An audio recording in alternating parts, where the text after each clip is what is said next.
So thank you so much for coming on to the Lightworker conference this afternoon. My name is Darren Starwin. So let's move into some central column breathing. The first thing is just to come completely into this moment. That just means sort of like flush everything else away. Whatever else there has been. You want to sit up as straight as possible. And there's 4 basic steps to get yourself started. Put the tip of your tongue on the roof of your mouth, right behind your 2 front teeth, on the master hookup. That's one of the simplest and easiest ways to get tremendous benefit in meditation and just in life in general. That connects the great central channels of the front of your body and the back of your body, the vertical channels of the Ren and Du channel, just by putting your tongue right behind your 2 front teeth. And just feel that electricity there. And then Mula Bandha, that's the root lock. That's the muscles in between our legs. That's been used by yogis for thousands of years to concentrate themselves in meditation and to ground all this tremendous energy that we get to work with. So again, be the same muscle you'd use if you're on the toilet, wanting to stop everything from coming out. You tighten those muscles. So you tighten those slightly now. While you have your tip of your tongue on the roof of your mouth, I know it's kind of like trying to do several things at the same time, but I think we've learned how to do that before. And tune into the feeling of love. Whatever you've been experiencing, wherever you've been in the whole realm of experiences, just think of the person, the animal, the place, the situation, the aspect of spirituality, a certain place that you love going to that brings on that feeling of love. And allow yourself to go into the experience of love. Of course, it's usually centered in the heart. So now we have 3 things going. We have the tip of our tongue and the roof of our mouth. Mula Bandha, root lock between our legs. Tuning into love. And now breath. And this breath is in the area that is the most vital place to put consciousness. And that's the central channel, or the central column of our body. And it starts above our head, comes down through the crown chakra, down through the center of the head, through the throat, through the heart, through solar plexus, lower abdomen, the root chakra, and then down into the earth. And there's a major chakra about 2 feet below our feet into the earth called the Earth Star.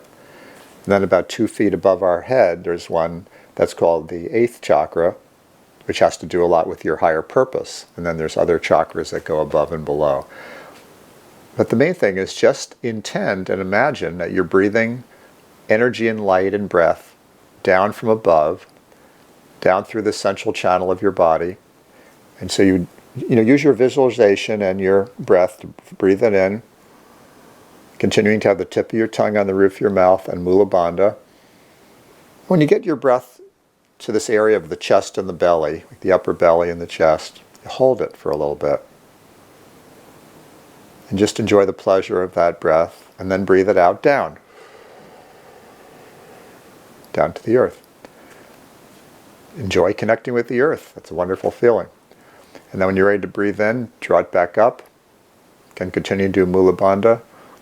Up to, again, that same area, upper belly, chest area. And just see if you can enjoy the pleasure of feeling the breath in that area.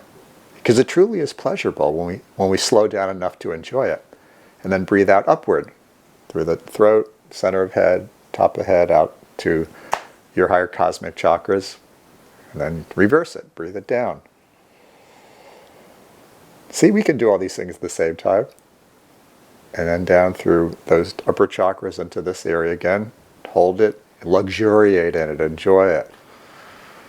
You could just intend, I am enjoying this feeling of breath and connection with myself, and then breathe it down into the earth. Enjoy that. We got to learn to enjoy this stuff. This is not work. This is not discipline. This is pleasure. And then breathe it back up. So I'll just stop narrating. We can just be silent for a few moments, enjoying this breath. And as we do it, we are building this sacred field.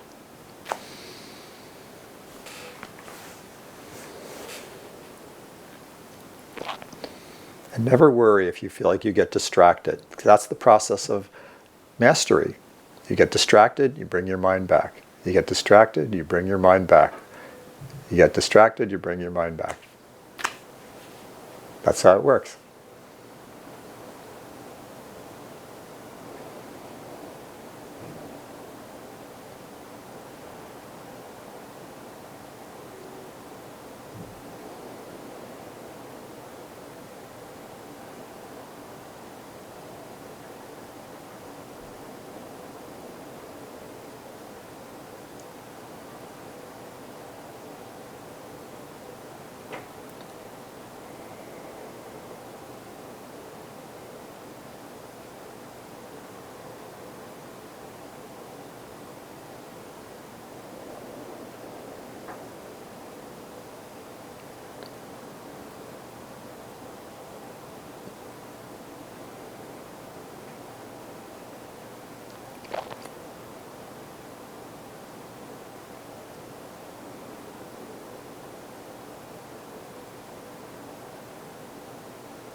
A few more tips for doing the central channel breathing is let there be a wave of muscular contraction along the pathway of the breath, just very subtly, very gently. So this, I find this makes it work way better for me, for building the circuits in my body. Is as I breathe in from the earth, I tighten the mula bandha, and as the breath gets up to the lower belly, I slightly tighten the lower belly. As it gets up to the solar plexus, I slightly tighten the solar plexus, and then slightly tighten my chest and solar plexus as I hold the breath there. As I breathe out, I let that wave of slight contraction, like slightly tighten the upper chest, and then slightly tighten my face and head as it goes up out this way. And then when you breathe in, again, just like you're hugging your breath physically as you breathe it through your body. This is very powerful practice because we too tend to be distracted. We do tend to have a lot of feelings and things that are on our mind and other people around us pulling us out from our inner focus, whatever's going on. Whether it's a really clear, smooth day for you or more wobbly day, if you use this wave of muscular contractions, you're actually physically doing the meditation, not just with your visualization and trying to concentrate. I find it makes me feel like way more connected. And one more thing, and that's called radical self-acceptance. As you do this practice, it's how we live our life. Whatever comes up in you, whatever you're feeling, whatever combination of joy and pleasure and pain and struggle, whatever it is, anywhere in that continuum, just radically accept exactly what you are feeling and experiencing. That's the greatest blessing you can give yourself.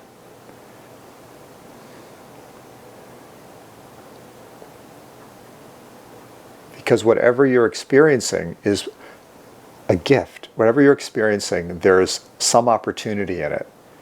And we have to realize that our logical minds often don't understand that opportunity or doubt it or question it or whatever it is. So we can't rely on our minds to understand it. It's just something in your heart just to know, I am embracing this experience exactly how it is. And I do my best to practice that during times when like things are going really well and 2 new clients just signed up and I just had a wonderful call with somebody I really like and I just made a big bank deposit or took a walk out in the sun. I try to practice radically accepting that. And then times when all those things are not happening and I more feel like I'm having to do something very difficult that I don't want to do. I'm radically practicing that as best as I can.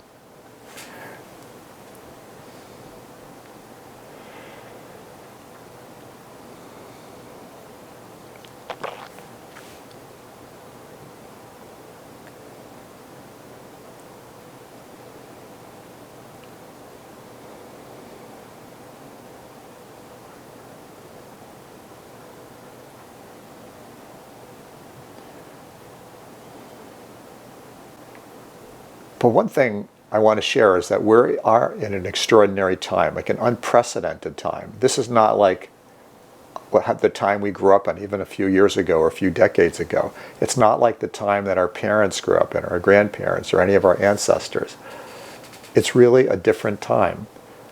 And one way, this is a very useful way maybe to look at why this is such an extraordinarily different time that we're living in, is, I think most people know that the ancient Mayans who lived in what we now call Central America had very advanced information about science and cosmology of the universe and what we might call spirituality. Like, for some reason, they just knew things about what was going on out in outer space more than our modern astronomers have. Like, some modern astronomers have confirmed things that they said, 1,000, 2,000 years ago.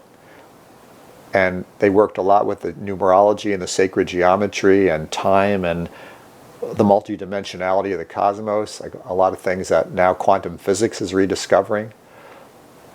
And it's really fascinating to understand that the way the Mayans looked at the progression of the life on Earth is that things change on Earth when these waves of creation affect us that come from the center of the universe. And they used to call these quantum creation waves. Of course, that's translated into English.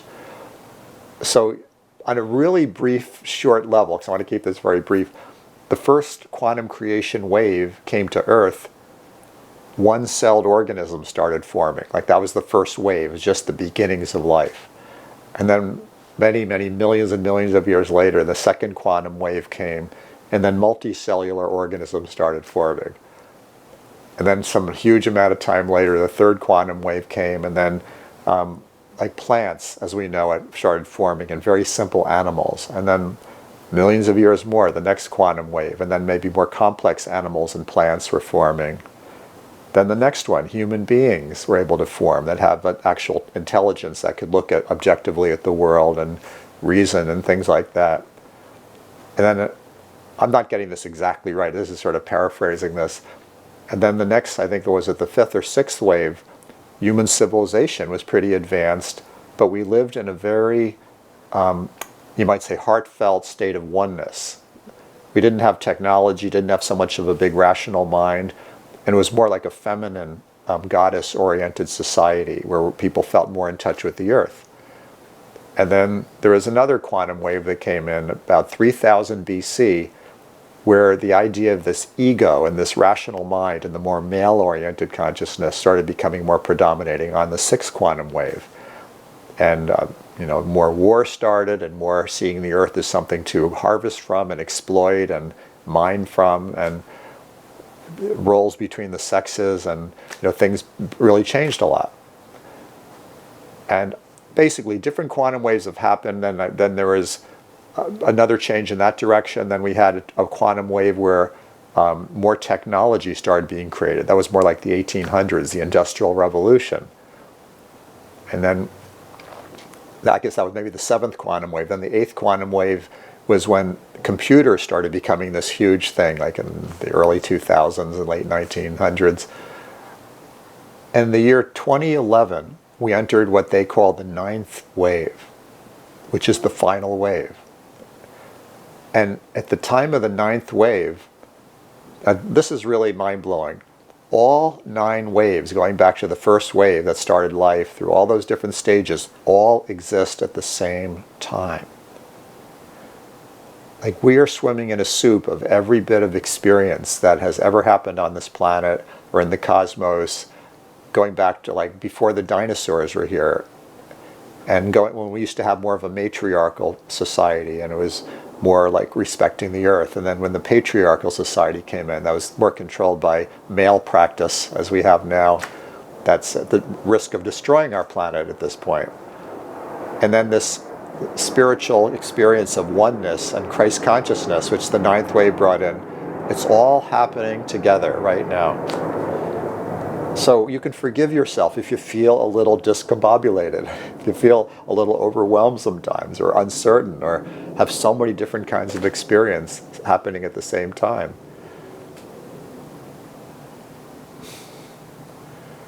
This is an extraordinary time.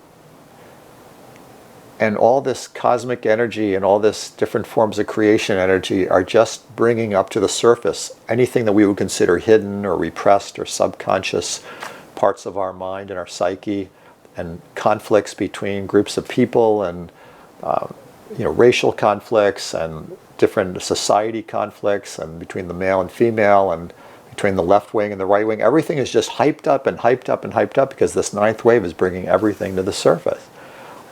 So here we are. So I said the name of this talk would be Freeing Yourself from Your Slave Self. I just want to explain what I mean by that. And I want to keep my comments rather brief today so we have more time for discussion, and possibly, if we have time, even do a little bit in the breakout rooms so we can really understand this with each other. What we really are sovereign beings. Sovereign means somebody who's in charge of their own destiny, who has no higher authority above them. So some religious people would say, well, I'm not sovereign because I have God above me. I'm not, I have God and Jesus and the angels. But you see, that's, from my perspective, we're in a consciousness where we can't separate ourselves from God and Jesus and the angels and Kuan Yin and everybody else. All that is a part of our own hologram. So if we're really knowing ourself and our true self, there could be nothing above us. I'm not talking about our egos that want to feel special or important. I mean our true self. So we are sovereigns. We are a manifestation of the divine, having this sometimes absurd human experience that seems so challenging or so paradoxical at times, and really beautiful at other times. So what is the that keeps getting hooked into suffering, or keeps getting hooked into self-judgment, keeps getting hooked into shame, keeps feeling like something's wrong with us, or keeps being afraid and anxious about what's going on in the world and feeling out of control? What's that part of us? It's obviously not our true sovereign self. So before I say what I think it is, I just want to invite you to just tune into your sovereign self right now. Just simply intend, I am my true sovereign self now. You can use any words that work for you. If you want to say my God self, my true self, my Christ consciousness self, the I am presence, they're all good. The words are not important. I mean, words do have vibrations, but those are all very high vibration terms. So just take a moment, whatever that means to you, just to be with that. Again, it's really helpful to have the tip of your tongue on the roof of your mouth, Mula Bandha, breath, tuning into love.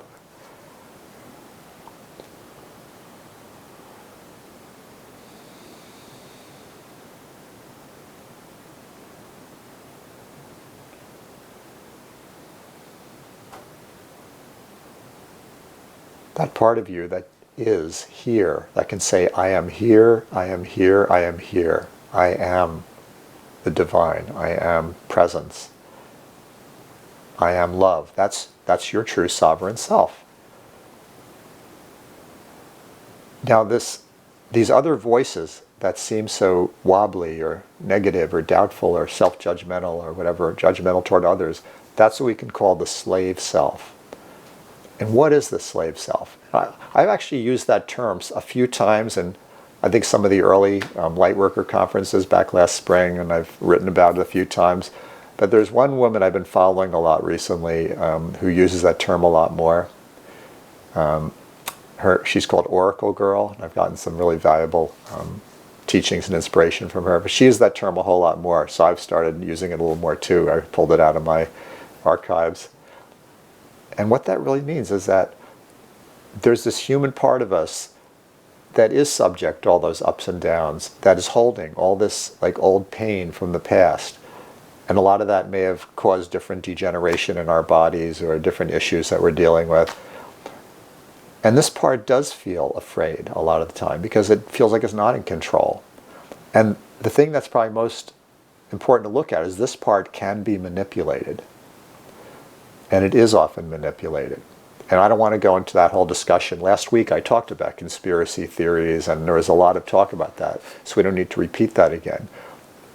But I certainly believe and have seen plenty of evidence there are many very well-organized forces in this world that use every way they can to manipulate people's slave self because they get a lot of financial and political and power advantages from doing that. So whatever your beliefs are about that is fine. But the main thing is, how do we free ourselves from it? We're not going to stop being human. It's not about ascending and becoming like somebody like Mr. Spock. Star Trek was just like always calm and always totally. That's not going to happen. We're human. And it's beautiful to feel this human experience and all the rich human feelings and emotions. all the exciting things that come and go in our life. But how can we do that without being enslaved to all these extra influences? So just take a moment to reflect on that for yourself, please.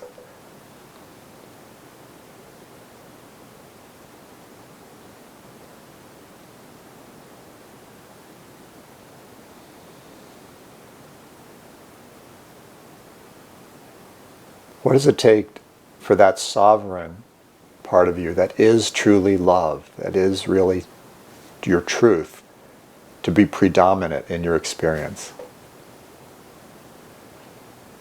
and grounded in your body?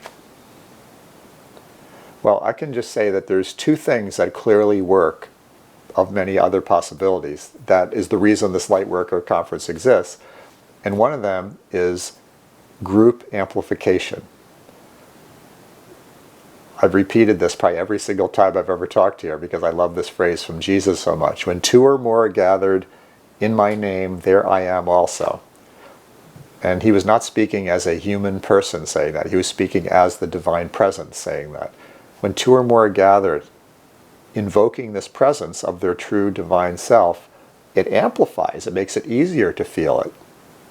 It makes it easier to ground that and to build the circuitry to be in that experience more. So it's an incredible resource that we're doing right here now by being together. So that's one thing that helps break down the slave self, is spending more time in this kind of environment, choosing experiences where your sovereign self is reinforced and you're reminded of it and you get to anchor it more and meditate with it and build more circuits for it. And then one other thing that really seems to help with that, I would call spiritual transmission. And that's when you open your body to receive an infusion of these very high frequency light energies that are always available. But we have to make ourselves available to that. And again, I found it happens more readily in these kind of groups, retreats, and whether it's on Zoom or in person. And doing central channel breathing really seems to increase the capability of receiving those transmissions. And so receiving these transmissions purifies our energy body, purifies ourself, so that the part of us that's addicted to the slave self gradually loses control, gradually comes down, and gradually lets go. And frankly, I'll never lie and tell you this is an easy process. To our human personality, this takes a lot of commitment. It takes a lot of really wanting this. It takes a lot of what we'd call vairagya, like when you hit the bottom and go, I am really ready to be in my truth now. I'm not ready to stop screwing around and really be this now, whatever that would mean to you. So, yeah, it takes a lot of commitment. And the more that we weaken the hold of our slave self, the more that we acknowledge and anchor our sovereignty, we're not only does it make our life a whole lot more happy and pleasant, but we are literally helping, we're serving the greater group of humans that we're connected with. And whatever disturbing, crazy things are going on right now leading up to the US presidential election, we are being a big part of the solution by simply holding and radiating this energy. And then whatever you're led to do that. Like I say, I've been led to do a lot of things, very practical things, to try to help unregistered voters to start voting and to make contributions and do different kinds of acts of service. And we all find our own way to do that. But the main thing is it comes from your experience of your own sovereignty, not because out of guilt or shame or because someone tells you should. It's because it comes from within you.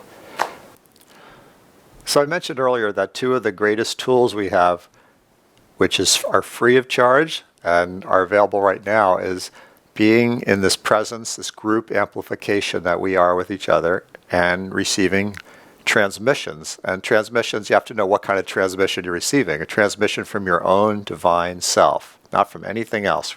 Not interested in any other transmissions from anybody else, just our own divine self. That's when you can always trust that. You can also call it your Christ consciousness. There's many names for it. So I'm going to invite you just to be in that now. The tip of your tongue on the roof of your mouth, tighten your mula bandha. These are very helpful, allowing you to more focus right where the truth is. Tune into the love and expand your consciousness a little bit beyond just yourself. Like stay grounded in your own body. Be aware that this group, and then there's a lot of other beloved people you're connected with that you can include in the circle. Children, parents, friends, partners, clients. Mainly focus just so we don't get too far afield in our mind, like just this group of people that we're together right now. It'll radiate out to everybody else, believe me. And just that feeling of that you're sharing this field of love and light, but yet you're staying totally sovereign within yourself. See, this is the trick. Many people have given their power away by becoming part of a group and then losing themselves. That's been happening so much. That's not what I'm talking about. You start. In fact, that's why it's good to fly in an airplane periodically, because you'll be reminded what the flight attendant says. Fasten your own air mask first, and then help the person next to you.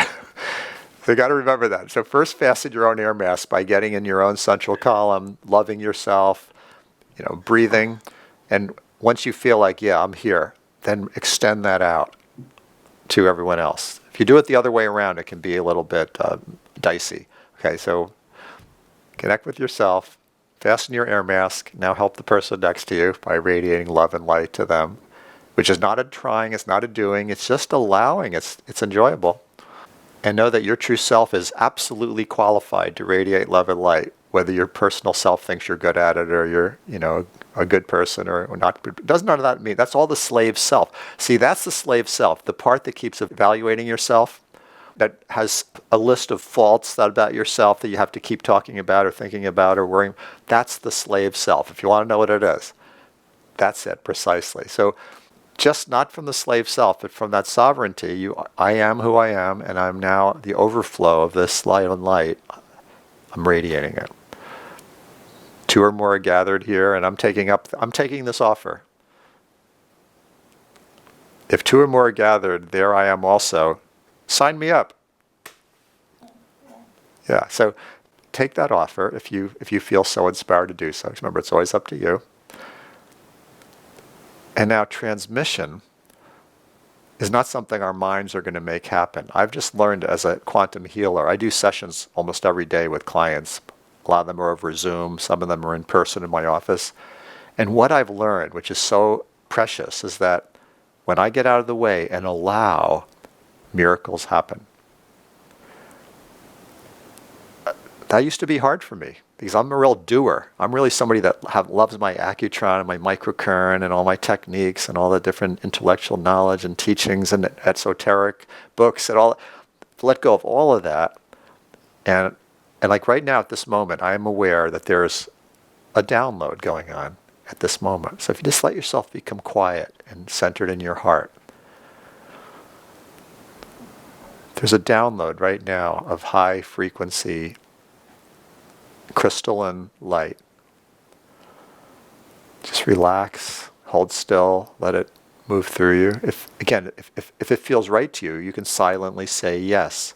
If you don't want to receive it, just silently say no. Remember, you're the sovereign.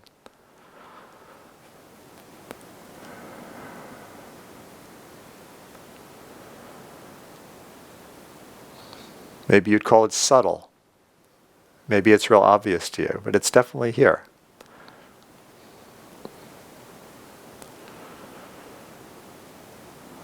And I find when I put the tip of my tongue in the roof of my mouth, it's easier to feel it. When I do my Mula Bandha, it's easier to feel it.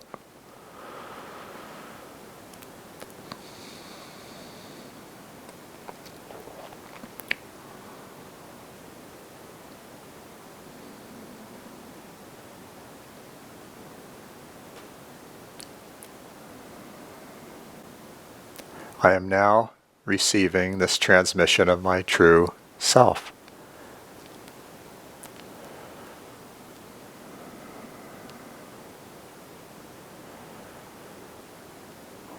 I don't need to do anything.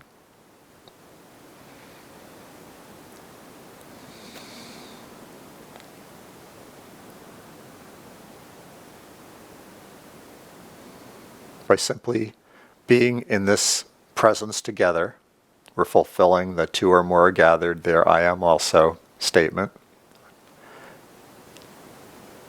And if we choose to say yes to this transmission, it's It's moving all the way through the central column of our body, through all our cells. Everything that we call our energy fields are being imbued with this light right now, this crystalline treasure light.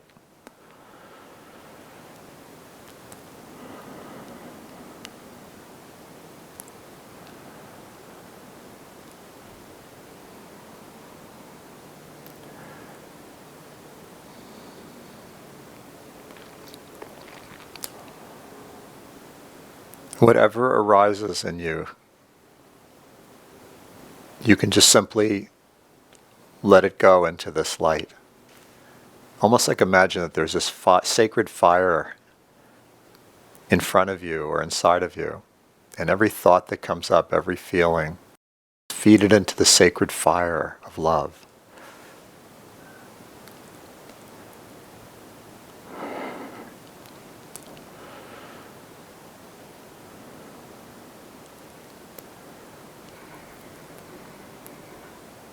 Matt Kahn came up with one of the greatest book titles, and the name of his first book was Whatever Arises, Love That.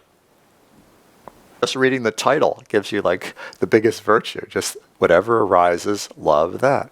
Feed it into the sacred fire.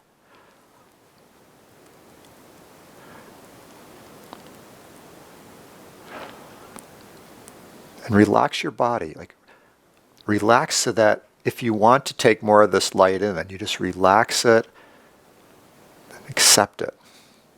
Accept your true self, physically, tangibly, materially.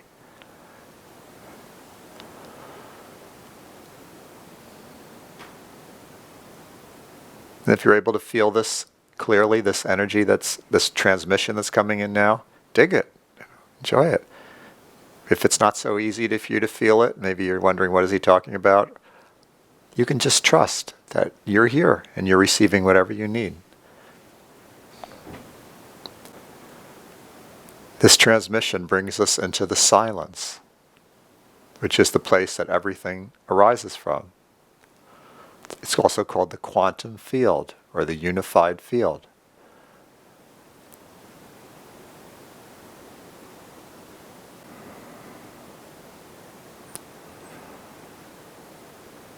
The unified field. This is it. We have the machinery in us to directly experience the quantum field. You don't have to be a quantum scientist. You don't have to be some concept of some enlightened person that's other than who you think you are. You have the equipment right now to experience this quantum field. And every second that we spend basking in this field, the more our slave self is being diminished.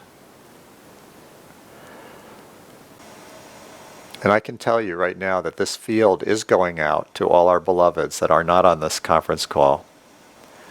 And it's part of the force that's helping bring free and fair elections to the United States and justice to this planet on all levels.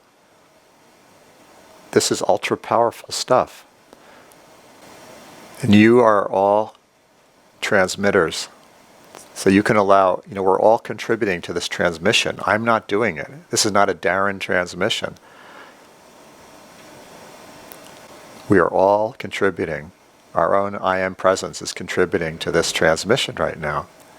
And it can be very powerful to make decree statements because you are a creator. You're creating right now. So one statement that I've said several times recently is, I am freeing myself of my slave self. I am freeing myself from the slave self permanently. I am a sovereign being. So if there's any things like that that come to you, statements like that you want to be your reality, that start with I am, this would be a great time to say it, either silently or out loud.